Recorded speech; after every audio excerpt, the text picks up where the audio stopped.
Sí, vamos a hablar de tres en el día de hoy. Marce, vamos a ir rápidamente con el primero, se llama En los 90. Es la película de Jonah Hill, el actor del Lobo de Wall Street, el actor del Juego de la Fortuna, talentosísimo actor que arranca y empieza a desarrollar su carrera como director, en este caso contando justamente cómo eran los años 90 en Los Ángeles, en un sector social no privilegiado, sino todo lo contrario. Una película que, de la misma manera que venimos hablando de la década de los 80, contando los climas de época, los síntomas de cómo era esa época, aquí se cuentan los años 90, la juventud de estos chicos.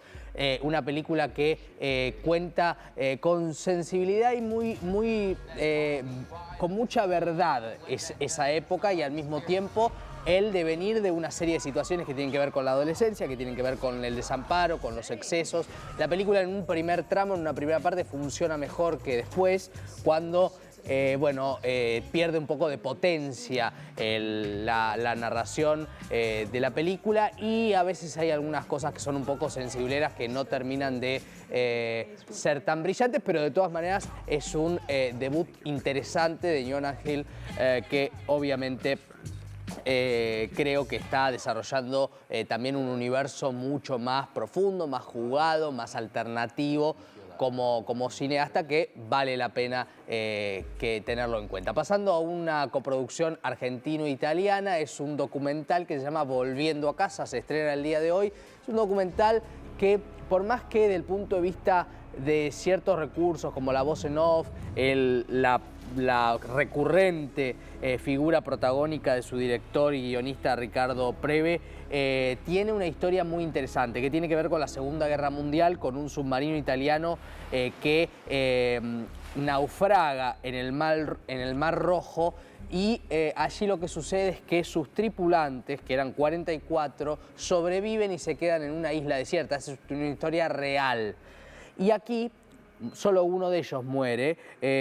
Aquí lo que hay es un documental que llevó 5 años de trabajo, viajes, testimonios, una reconstrucción muy interesante desde los materiales que ofrece el documental, que va creciendo en solidez en su desarrollo, y la verdad es que resulta por momentos hasta conmovedor. Se llama Volviendo a Casa. Y el tercer estreno del día de hoy es uno de los estrenos a nivel Disney, a nivel tanques, más importantes del año. Estamos hablando del Rey León, la película dirigida por Jon Favreau, el director ya del libro de la selva en su momento. Aquí estamos viendo las imágenes de esta nueva versión del clásico de Disney, que justamente también desde el año 94 marcó a muchas generaciones, y en este caso la decisión de Disney de no hacerlo con dibujos animados, sino con una animación que obviamente nos hace creer que son animales reales, ¿no? Y la verdad es que todo el despliegue visual, Marce, todo lo que es la animación, es soberbio. Es soberbio. A veces, si ustedes miran, por ejemplo, los ojos de los animales impresionan notablemente, pero después, ¿qué es lo que pasa? No es posible dejar de compararlo con la película original, primero.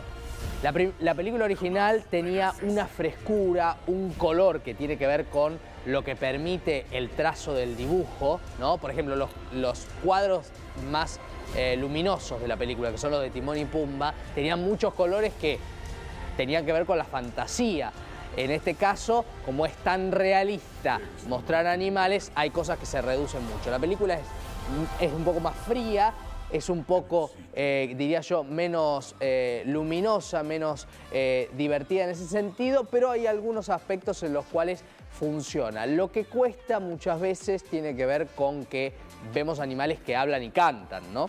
Pero bueno, eso ya es más una cuestión de gusto. Yo creo que la película no deja de funcionar, pero es bastante deslucida respecto a la versión original. Obviamente hay enormes méritos en cuanto a lo visual. Eso es una hazaña y no quiero dejar de señalarlo. Las voces internacionales, como decíamos ayer, entre otras está Beyoncé, y hay una voz argentina para quienes van a ver la doblada, que es Radagast, sí, que está haciendo una de las hienas que son parte del lado del mal.